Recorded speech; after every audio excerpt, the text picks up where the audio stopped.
सावधान। ओम नमः सिद्धिभ्यः, ओम नमः सिद्धिभ्यः, ओम नमः सिद्धिभ्यः। मंगलमय मंगलकरण वीतराग विज्ञान, नमो तार जाते भय अरहंतादि महान। कर मंगल करहूँ महाग्रंथ करण के कार, जाते मिले समाज सब पावे निज पद राज। मोक्ष मार्ग प्रकाशक पहला अधिकार अरहंतादि से प्रयोजन सिद्धि। पृष्ठ क्रमांक 7। सबसे नीचे अपन पढ़ रहे थे, इसमें अपन ने सब देखा था पुनश्च, इसलिए एक थोड़ा और एक है सर्व कसाय आकुलतामय है, इसलिए इंद्रिय जनित सुख की इच्छा करना और दुख से डरना यह भ्रम है। ये समझने जैसी बात है। एक तो कसाय आकुलता रूप है, दुख रूप है। आकुलता का पर्यायवाची क्या? दुख, तकलीफ। अब ये मिथ्यात्व के कारण कसाय दुख रूप नहीं लगती। ख्याल में है ना? जो मिथ्यात्व है तो हमें ऐसा नहीं लगता कि हम सब दुखी इसलिए हैं कि हमें क्रोध मान माया लोभ की कसाएँ चल रही हैं। हमें दुख का कारण क्या दिखाई देता है? पर पदार्थ हमारे अनुकूल परिणमन नहीं हो रहा है, हम जैसी इच्छा करते हैं वैसा परिणमन नहीं हो रहा है, इसलिए मैं दुखी हूँ। और इसीलिए हम सबको सुखी होने का उपाय पर पदार्थ मेरी इच्छा के अनुसार परिणमन कर जाएं तो मैं सुखी हो जाऊँगा, ऐसी मान्यता निरंतर चलती रहती है। इस मान्यता के कारण जीव ऐसा ही पुरुषार्थ भी करता रहता है, पर पदार्थों को बदलने में, जोड़ने में, हटाने में, मिटाने में। ख्याल में ना, इसी में रात और दिन लगे रहते हैं। और क्या होता है कि बिल्कुल बेहोश है, होश नहीं है, विचार नहीं करते कि हमने ये काम कितने बार कर करके देखे, कितनी बार अपनी इच्छा के अनुसार परिणमन हो भी जाता है, लेकिन बाद में इच्छा फिर बदल जाती है कि नहीं है? कभी चाहते हैं कि साहब पंखा चलाओ, फिर कहते बंद करो। कभी चाहते हैं तुम ये काम करो, फिर कहते नहीं ये मत करो। कभी उस काम को करने में हर्ष होता है, फिर बाद में लगता है कि काम गलत कर लिया। तो ऐसे बेहोशी में चलता रहता है, विचार नहीं करते कि भैया पर पदार्थों का परिणमन सुख दुख का कारण नहीं है। सुख दुख का कारण तो अपने अंतरंग में जो पर पदार्थों को बदलने की इच्छा है, दुख का कारण तो वो है जो अंदर कसाय भाव भरे पड़े हैं। दुख तो उससे हो रहा है, तो वहाँ पहचान नहीं है। पहचान क्यों नहीं है? क्योंकि मिथ्या दर्शन इसी का नाम है। ख्याल में है ना? तो ये पहचान करने का अवसर मिला है वर्तमान में। ये निर्णय करना है कि दुख का कारण क्या है, मैं दुखी क्यों हूँ। अगर तुम्हें हमें दुख का कारण ये कसाय भाव दिखेंगे तो हम कसाय के अभाव करने की सोचेंगे। जब हमें दुख का कारण कसाय दिखती नहीं, पर पदार्थ ही दिखाई देते हैं, तो हम रात और दिन क्या करते हैं बोलो? हैं? दुनिया में तुम्हें दो तरह के लोग मिलेंगे। एक वो लोग मिलेंगे जो गृहस्थी जोड़ने में लगी हुई, ख्याल में है ना? पैसा जोड़ो, मकान जोड़ो, दुकान जोड़ो, ये करो, वो करो, ये करो, ये करो, ये करो, और परिग्रह जोड़ो, और सामग्री जोड़ो। वे उसको सुख का कारण मानते हैं, तो वो उसको काहे में लगे रहते हैं? जोड़ने में, इकट्ठा करने में। और दूसरे तरह के वे लोग हैं जो उसे भ्रम से दुख का कारण समझ लेते हैं। वे क्या समझ लेते हैं कि जो स्त्री पुत्र मकान दुकान घर समाज ये सब दुख के कारण है, तो वो उनको छोड़ने में लगे रहते हैं। लेकिन अंतरंग में ये दोनों ही मेरे स्वरूप में नहीं है, ये दोनों से ही मैं न्यारा हूँ। न जोड़ने से सुख होता है न छोड़ने से सुख होता है। सुख अपने शुद्धात्मा के आश्रय से होता है, और जब शुद्धात्मा का आश्रय बढ़ता चला जाता है तो संयोग अपने आप स्वयं कसाय घटने से पर पदार्थों का संयोग भी छूट जाता है। वस्तु स्वरूप तो ऐसा है, लेकिन शुरू से बचपन से अरे साहब ये घर गृहस्थी नरक है, अरे यहीं फंस जाता है जी, तो उसको लगता है ये फंसा लेते हैं। फंसाता कोई किसी को, फंसता तो स्वयं के मोह से है। देखो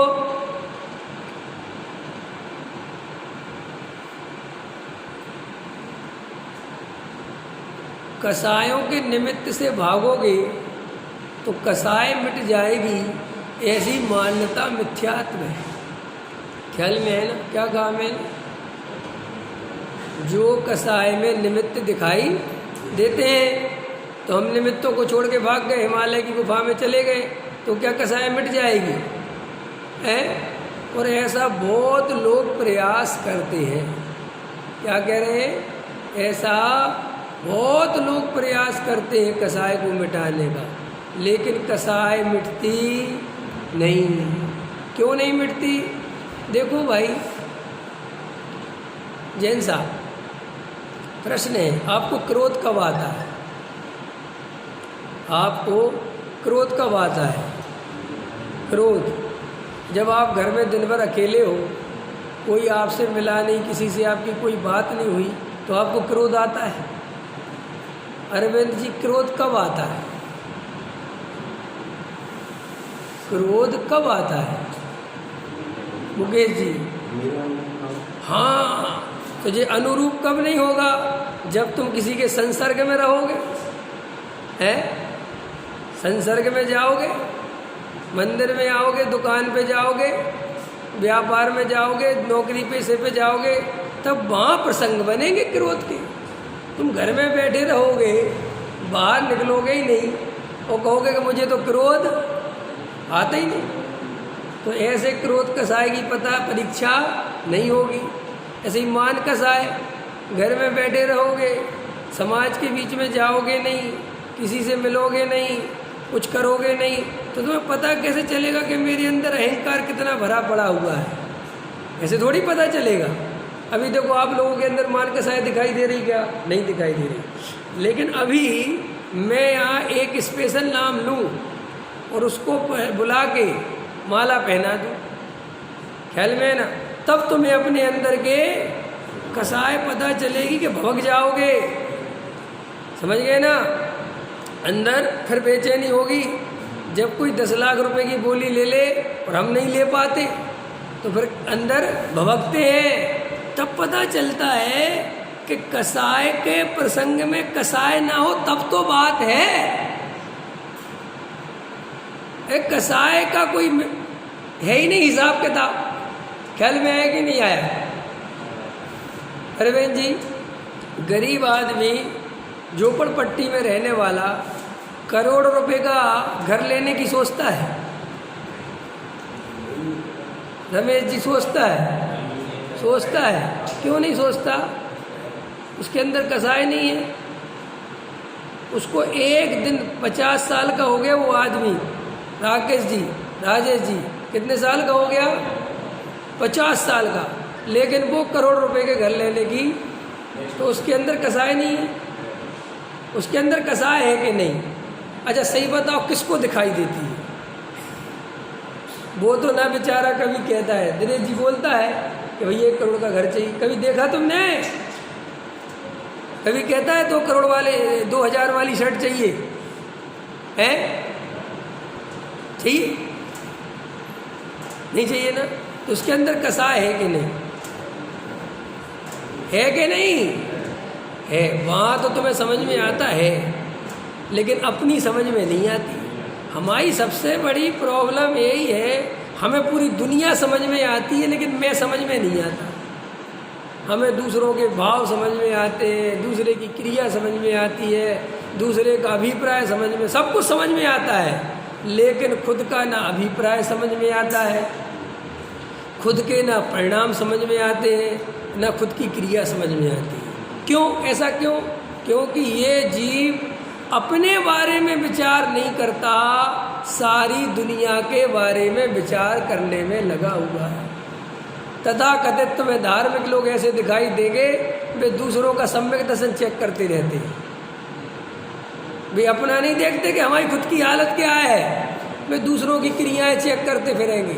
खुद बैठ जाएंगे महंत से और देखते रहेंगे कोई पूजा बराबर कर रहा है कि नहीं, कोई दर्शन बराबर कर रहा है कि नहीं, और कोई ज़्यादा ही से अच्छे से भक्ति करते दिख गया तो उसको पकड़ लो, ख्याल में आया कि नहीं आया, इसको घेरो। क्या है ये सब? क्यों है ये सब? कोई चेक नहीं करता कि हमारे अंतरंग में क्या है, इस हम क्या करते रहते हैं। किसी ने कह दिया फलाना सम्यक दृष्टि हो भाई, सब जो दौड़ रहे उसके पीछे। अरे भाई, कहीं का भी कोई सम्यक दृष्टि हो, कुंद कुंद देव अपने को मिल गए, समय सार मिल गया, सारी बाड़ी मिल गई, अब काम तो यहाँ करना है ना, कहीं बाहर थोड़ी करना है। लेकिन हमें दौड़ते इसलिए हैं कि ये भ्रम बना रहे कि हम धर्म बहुत चाहते हैं। जो धर्म चाहते हैं वे अंदर में डुबकी लगाते हैं, वे बाहर में दौड़ते, और जो बाहर में इधर दौड़ते फिरते हैं वे वास्तव में धर्मात्मा होने का ढोंग करते हैं, धर्म कुछ भी नहीं चाहते। अंतर समझ में आया? गहरी बात है, समझने जैसी बात है। अब लोगों को ऐसा लग जाता है कि साहब ये तो कोई कटाक्ष पटाक्ष से मुझे कोई लेना देना नहीं किसी से।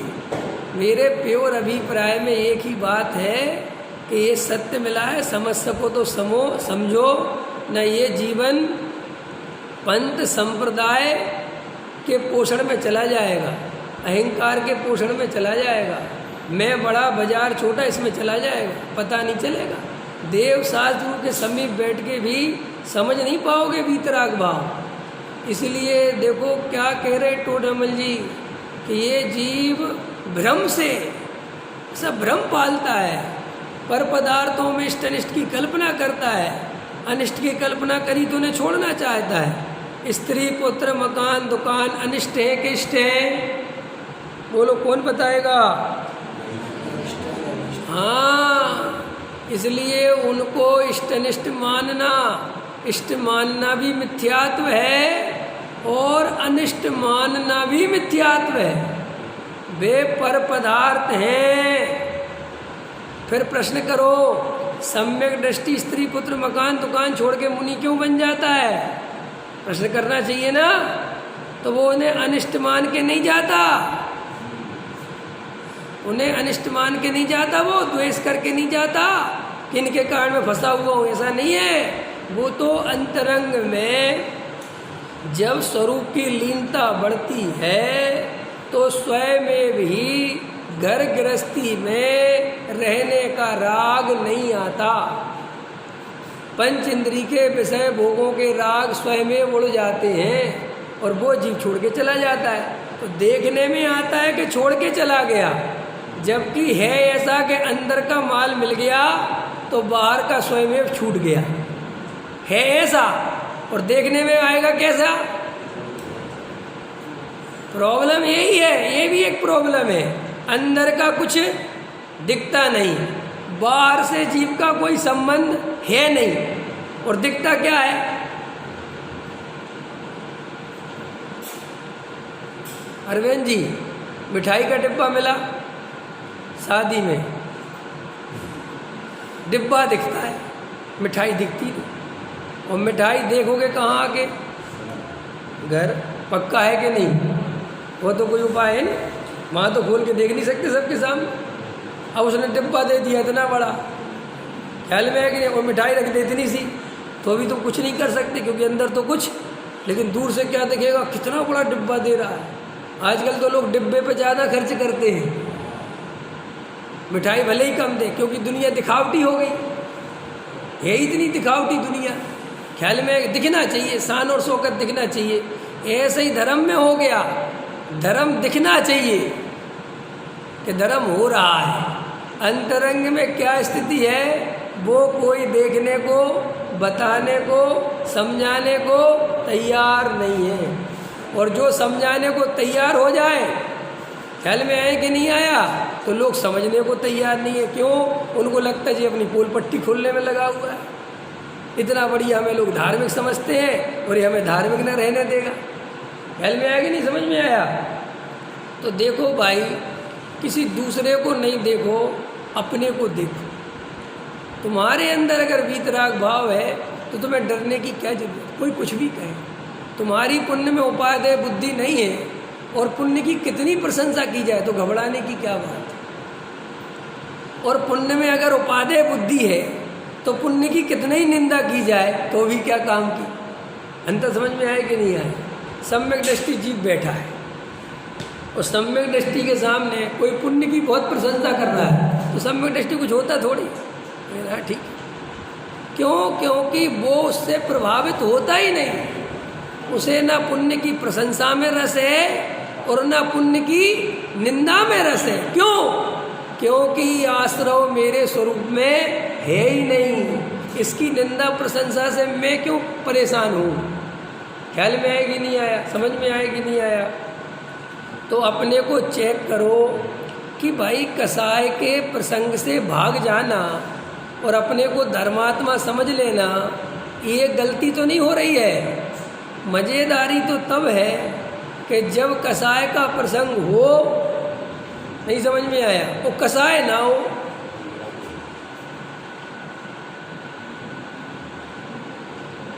यशोधर मुनिराज, यशोधर मुनिराज का नाम क्यों आता है शास्त्रों में? क्यों आता है? अच्छा, जितने भी मुनिराजों का नाम आता है, कौन से मुनिराजों का आता है?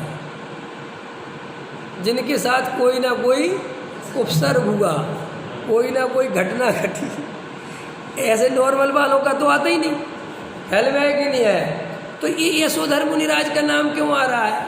इसलिए आ रहा है कि इतना भयंकर कसाय का प्रसंग बना और फिर भी कसाय भाव उत्पन्न नहीं हुआ। ये है काम की बात। नहीं समझ में आया? ख्याल में है ना?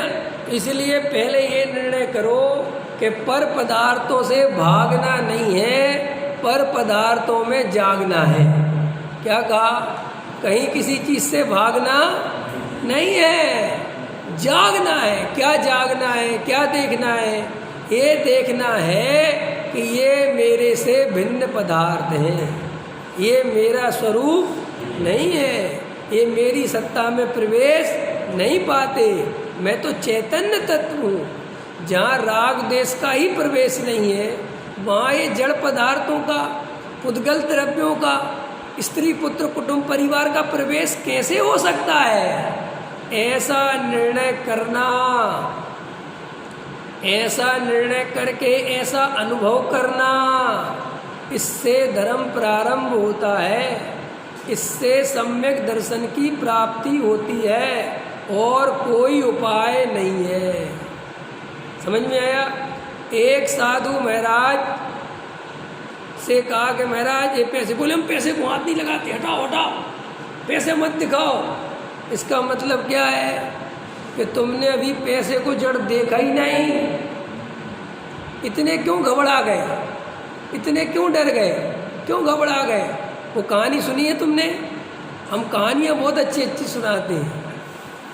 हम मतलब मैं नहीं, हम मतलब सब, हम कहानियाँ बहुत अच्छी अच्छी सुनाते भी हैं और बहुत अच्छी अच्छी पढ़ते भी हैं, लेकिन उनका मर्म नहीं समझते कभी भी। वो कहानी सबने पढ़ी है ना। अपने यहाँ सेठ सेठानी है, कहीं कोई है कहीं कुछ, फिर भी एक सेठ सेठानी ले लो। सेठ सेठानी अपन पर सूट भी करता है कि नहीं? लकड़ा रहा तो सूट करता नहीं। तो एक सेठ सेठानी धार्मिक हो गए और दोनों ने परिग्रह परिमाण व्रत वगैरह ले लिए और एकदम सादा जीवन जीने लगे। अपना थोड़ा बहुत करते और अपना जीवन जीते। एक बार सेठ सेठानी, पुराने समय की बात है, रास्ते से जा रहे थे और यही भाव से जा रहे थे कि अब अपन दीक्षा ले लेंगे, अपन निर्वृत्ति लेके आश्रम वगैरह में चले जाएंगे। जा तो रास्ते में जा रहे थे और सेठ जी आगे थे और सेठानी पीछे थी। सेठ जी आगे जाते जाते जाते देखा एक सोने की क्या पड़ी है, अशरफियाँ पड़ी हैं, सिक्के पड़े हैं, गोल्ड पड़ा है, हार जी हीरे जवाहरात जो भी तुम्हें लेना हो भी पड़े हुए हैं और पोटली में पड़े हुए हैं। सेठ जी की नज़र चली गई। अब सेठ जी की नज़र गई तो सेठ जी के मन में आया कि मैंने तो सोने का त्याग कर दिया है, मैंने तो, मेरे को तो परिग्रह वगैरह कुछ नहीं है, लेकिन स्त्रियां सोने की बड़ी मोही होती हैं और ऐसा नहीं हो कि गोल्ड देख के इसका मन पलट जाए। तो उनने क्या किया, जरा सी आगे को दे तो मिट्टी डाल दी। सेठानी ने देखा इनने कुछ किया है। सेठानी ने कहा क्या कर रहे हो, क्या है? तो सेठ जी का एक और नियम था, सत्यानु सत्य बोलते थे, झूठ नहीं बोलते थे। तो वो पत्नी से कहते कुछ नहीं उन्होंने कहा बताओ। अब दुविधा में है, सत्य बोलना है, फिर भी उन्होंने कहा चलो। बोले देखो यहाँ पर एक सोने की मोहरें डली, बहुत सारी असरफियाँ डली है, थैली पड़ी है, पूरा सोना है उसके अंदर। और मेरे मन में ये आया कि तुम सोने को देख के कहीं प्रभावित ना हो जाओ और तुम सोने को देख के तुम्हारे परिणाम चंचल ना हो जाए, इसलिए मैंने उस पर मिट्टी डाल दी। तो सेठानी ने बड़ा कमाल का उत्तर दिया, बोले घर चलो वापस। क्या उत्तर दिया? बोले घर चलो वापस।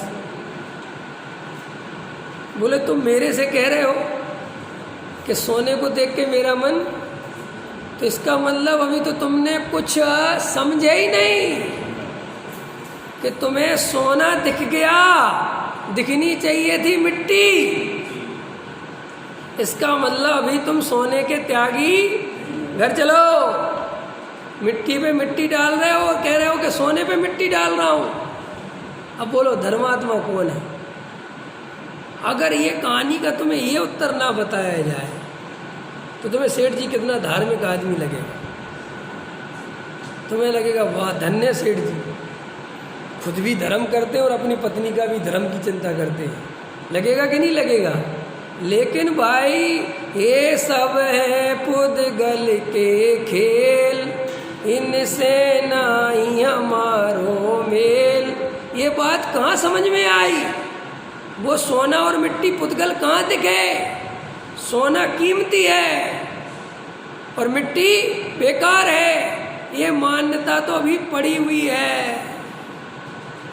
इसलिए साहब हम दूर रहते, हम पैसे को हाथ नहीं लगाते। अरे इसका मतलब पैसा ताकतवर है, तुम्हारे दिमाग में भरा पड़ा हुआ है, डरना क्या घबराना। ख्याल में आया कि नहीं आया? अंतरंग में देखो, चेक करो कि उनका डर के कारण त्याग तो कर दिया, उनसे दूर तो चले गए, लेकिन अंदर से उनमें सुख बुद्धि नहीं, इसलिए वे प्रभावित करते हैं। वे प्रभावित कैसे करते पता है? मुनिराज को चक्रवर्ती भी प्रभावित नहीं करता। क्यों नहीं करता? मुनिराज को चक्रवर्ती भी प्रभावित नहीं करता। क्यों नहीं करता है? अरे कुछ तो उत्तर दो, क्यों नहीं करता पंकज जी?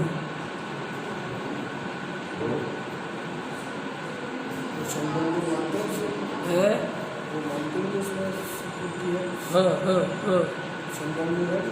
हाँ बराबर। और रमेश जी तुम बताओ, रमेश जी अच्छे से बताते हैं, नहीं बताओगे? अरे भाई मुनिराज चक्रवर्ती से इसलिए प्रभावित नहीं होते कि तुम्हें वो चक्रवर्ती दिखाई देता है, मुनिराज को उसमें चक्रवर्ती दिखता ही नहीं। मुनिराज को तो जीव राजा दिखता है, सुबह तो उनको झोपड़ी वाला भी दिखता है, चींटी मच्छर भी दिखता है, चाहे चक्रवर्ती हो वो भी जीव दिखता है, भगवान आत्मा दिखता है। इसलिए ये चक्रवर्ती है, ये बात ही खत्म हो गई। ख्याल में आया कि नहीं आया?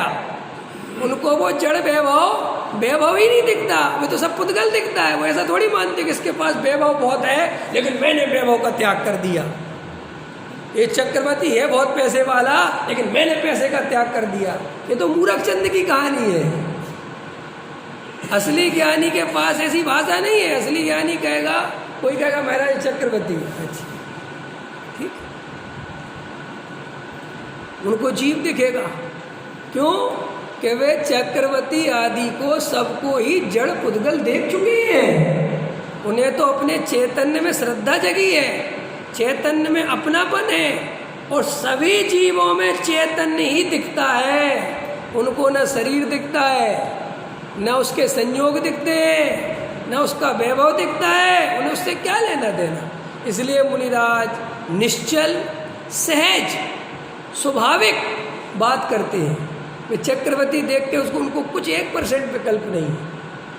ख्याल में कि चक्रवर्ती आ रहा है, लेकिन जो अज्ञानी है, भले ही वे त्यागी वृत्ति बन जाए, भले ही वे मुनि बन जाए, उनसे कह दो फलाने सेठ आज तुम्हारी सभा में आ रहे हैं, तो वो उनको आगे बैठवाएं, माला पहनवाएं, ख्याल में नरियल तिलवाएं, है ना, आज विशेष आशीर्वाद दे। तो ये तो निश्चित ही कि तुम उससे प्रभावित हो रहे हो ना। अगर उससे प्रभावित नहीं हो तो कोई भी कहे कोई आ रहा है, आओ तो आओ, बैठो तो बैठो, तो जाओ तो जाओ। असली साधु तो वो है, असली आत्मा की धन तो उसे मिली है, असली बात तो उसके समझ में आई है। अरे जो संसारियों जैसा ही व्यवहार कर रहे हैं, प्रत्यक्ष में ही जिनके राग देश भाषित होते हैं, ऐसे जीवों को भ्रम से ज्ञानी समझना तो हमारे अज्ञान की निशानी है। हम में और उनमें अंतर क्या पड़ा? हम जोड़ जोड़ के सुखी होना चाहते हैं, वे छोड़ छोड़ के सुखी होना चाहते हैं। जबकि न छोड़ने से कोई संबंध है धर्म का, न जोड़ने से। धर्म तो दोनों ही पर है। ये जड़ पदार्थ है, इनसे मेरा कोई संबंध। ये निर्णय जब तक नहीं होगा तब तक तुम दो काम करोगे, या तो धर्म के नाम पर पदार्थों को छोड़ते फिरोगे, उसकी लिस्ट बनाओगे, या जोड़ने की लिस्ट बनाओगे। छोड़ोगे अपने को धार्मिक समझोगे, जोड़ोगे अपने को पापी समझोगे। अंतर समझ में आया? ये चलता है। जो जोड़ने में लगे हैं उन्हें हम पापी समझते हैं, जो छोड़ने में लगे हैं हम उन्हें धर्मात्मा समझते हैं। तो सब छूटेगा कि नहीं छूटेगा? बिल्कुल छूटेगा। क्या कहा मैंने? छूटेगा, छूटेगा, छूट जाएगा, छोड़ने नहीं जाएगा। अंतर समझ में आया? और अंतर के आनंद पूर्वक छूटेगा। तो साहब हम कैसे पहचाने? तो सुनो कैसे पहचानोगे। जब अंतर के आनंद पूर्वक छूटेगा तो वो अगर आपको धर्म का उपदेश देगा तो वो ये कहेगा, आप कहोगे साहब मैं कमाने में लगा हूँ, मैं इसमें लगा हूँ, मैं उसमें लगा हूँ, मैं बहुत पापी हूँ, तो कहेगा बंद करो ये सब बातें, तुम इसमें, ये तुम्हारा स्वरूप नहीं है, तुम ये सब छोड़ना चाहते हो। क्या साहब छोड़ना चाहता हूँ, बहुत मन करता है लेकिन छोड़। तो वो तुम्हें कहेगा कि ये तुमने विधि गलत समझी, तुम अपने स्वरूप को ग्रहण करो। पहले क्या करो? अपने चैतन्य का स्वाद लो, वस्तु स्वरूप समझो, तत्व निर्णय करो, तत्व विचार करो, फिर तुम्हें निर्विकल्प आत्मानुभूति होगी। तब तुम्हें स्वयं समझ में आ जाएगा कि ये परिग्रह मेरा है कि नहीं, इसका मैं स्वामी हूँ कि नहीं। ये बात तभी समझ में आएगी। इस बात को समझे बिना तुम छोड़ भी दोगे तो तुम दुनिया से कहते फिरोगे, भरी सभाओं में कहते फिरोगे कि मेरे पास 50 लाख रुपए थे और मैं छोड़ के आ गया, मेरे पास इतनी बढ़िया नौकरी थी और मैं छोड़ के आ गया। तो वो नौकरी छूटी कहाँ है? उसका छोड़ने का अहंकार तो प्रत्यक्ष भाषित हो रहा है। अंतर समझ में आया? देखो भाई, हम सबको आत्मा से ही मार्ग मिलेगा, अपने स्वरूप से ही सम्यक दर्शन मिलेगा। पर पदार्थों के हेर फेर करने से, पर पदार्थों के बदलने से, इसमें लगने से आत्मा नहीं मिलेगा। आत्मानुभूति आत्मा के निर्णय पूर्वक ही होगी। अपना स्वरूप अपने स्वरूप से ही मिलेगा। समझ में आया ना? गुरुदेव श्री कहते हैं सम्यक दर्शन के सारे कारण तेरे अंदर मौजूद हैं, बाहर में कोई कारण मौजूद, इसलिए सारा पुरुषार्थ अब अंदर में कर। कि साहब देवशास्त्र गुरु, भैया देवशास्त्र गुरु से जो मिलना था वो मिल तो गया, जितना निमित्त चाहिए था, जो बात सुननी थी हो गया, बात काम खत्म हो गया। गुरु गोविंद सुनाओ, ये सुनाया करो, मेरे को बहुत अच्छा लगता है। गुरु गोविंद तुम खड़े और बलहारी गुरु आपकी, ये वो दुआ सुना सबने। हाँ, तो शिष्य कहता है कि गुरु जी बलहारी आपकी, आपका बड़ा उपकार है, आपके चरण पकड़ता हूँ, आपने मुझे परम उपकार करके एक गुरु गोविंद, ये गोविंद को बता दिया। ठीक है, ये बात समझ में आई। अब गुरुजी ने कहा कि हाँ बता दिए गोविंद, तो मुझे छोड़ और गोविंद की शरण में जा। अंतर समझ में कि गुरुजी गोविंद की शरण में नहीं जाऊंगा, मुझे तो आपके ही चरणों, क्योंकि आपने गोविंद बताए। अरे भाई, तो गोविंद बताने का फायदा क्या हुआ? गोविंद बताने का फायदा तब तो है जब गुरुजी को छोड़ो गोविंद के पास जा। अगर तू गोविंद के पास ही नहीं जा रहा है तो क्या करे? ऐसे ही देवशास्त्र गुरु की साहब बहुत महिमा है, बहुत महिमा है। कि क्यों महिमा है? निज निधि निज में बताई यह परम उपकार है। क्या बताया जिनवाणी ने? क्यों उपकार है? निज निधि, तो भैया निज निधि निज में बताई, तो अब निज में जाओ कि जो उपकार के गीत ही गाते रहोगे। ये तो भाई साहब बेकार बात है कि हम उपकार मानना छोड़ दें। हम तो निज में जाएं चाहे नहीं जाएं, हम तो देव शास्त्र शरण में रहेंगे। ऐसे धार्मिक लोग आपको बहुत मिलेंगे, उनको आप भी बहुत धर्मात्मा को तो वाह वाह क्या बढ़िया बात कही। उपकारी का उपकार, अरे भाई उपकार भी तो कई तरह का होता है। जिनेंद्र भगवान क्या कहते हैं कि तू मेरा उपकार सही अर्थों में तब मानेगा जब तू स्वयं सिद्ध बन जाएगा, जब तू स्वयं सम्यक दृष्टि हो जाएगा, जब तू स्वयं अनंत भगवान बन जाएगा, तब है असली बात। और तू बनता ही नहीं, कुछ करता ही नहीं। एक पिता अपने पुत्र को इतना रुपया पैसा खर्च करके पढ़ाता है कि नहीं? समझना मेरी बात। और बेचारे ने खूब पढ़ाई करी, खूब मेहनत करी पंकज जी, और नौकरी का बढ़िया लेटर आ गया। अब कहे मैं तो आपको छोड़ के नहीं जाता है, मैं अब आपको छोड़ के, आपने इतने पैसे खर्च किए पापा मेरे ऊपर, इतना जीवन, अब मैं नौकरी करने आपको छोड़ के कैसे चला जाऊं? तो पिता क्या कहेगा? अरे मूर्ख भाई, इसीलिए तो इतना खर्च किया था कि जो नौकरी जिस दिन मिले तुरंत चले जाना। अंत समझ में आया कि नहीं आया?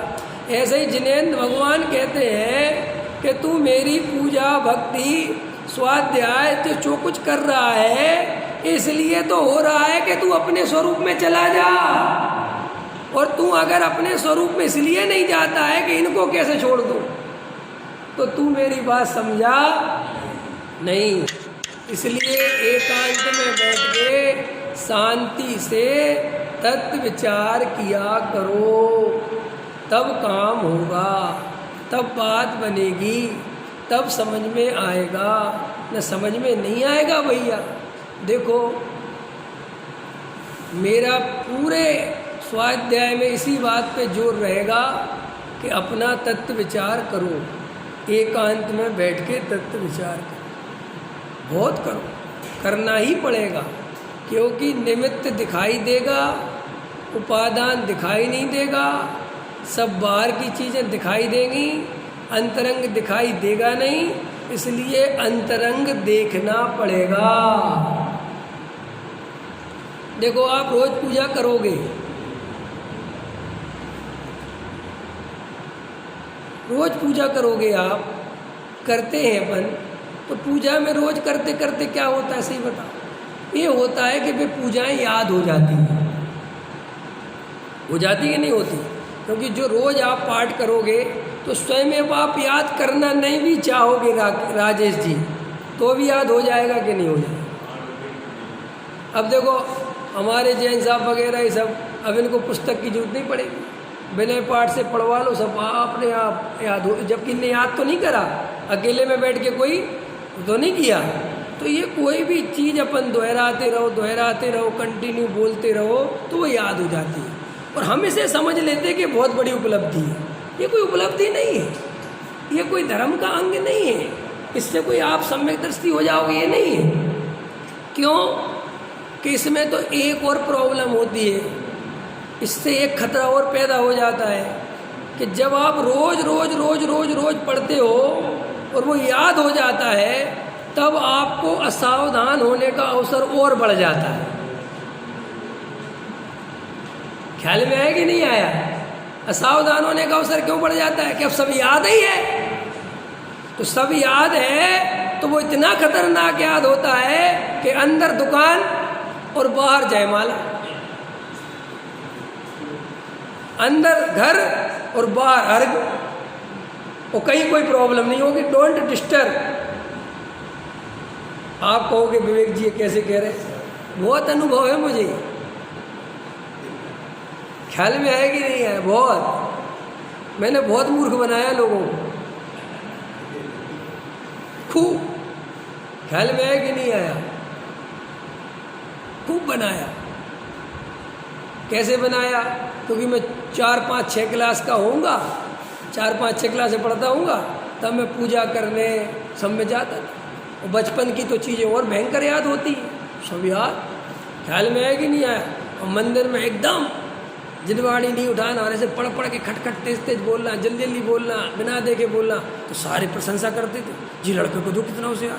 हमें मनी में सोचता था मैं काहे का होशियार ये तो मुझे याद होना ही है, जब मैं रोज़ पढ़ूंगा तो याद होगा कि नहीं होगा? ख्याल में है ना? ऐसे चलता रहता। और फिर जब आपको ये सब चीज़ें याद हो चुकी होती हैं, तब आप इतनी गलतियां करते हो पूजा में, इतनी गलतियां करते हो। क्यों?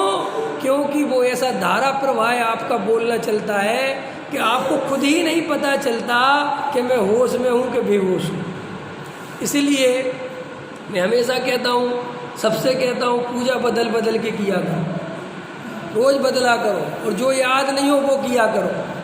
ताकि याद नहीं होगा तो जिनवाणी खोलोगे, उसको देखोगे, देख के पढ़ोगे तो सावधानी रखोगे।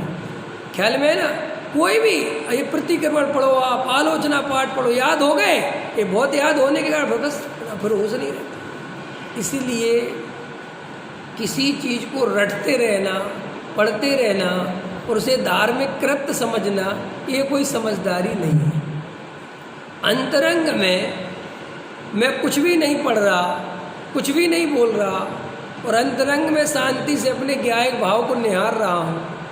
मुझे अपने स्वरूप की खबर है, मुझे भी दिखाई दे रहा है कि ये प्रवचन चल रहा है, ये भाषा वर्गणा निकल रही है, बोलने का विकल्प आ रहा है, ये हाथ हिल रहा है, मैं जान रहा हूँ मैं तो तीसरी पार्टी में हूँ, मैं तो तीसरे नंबर का व्यक्ति हूँ।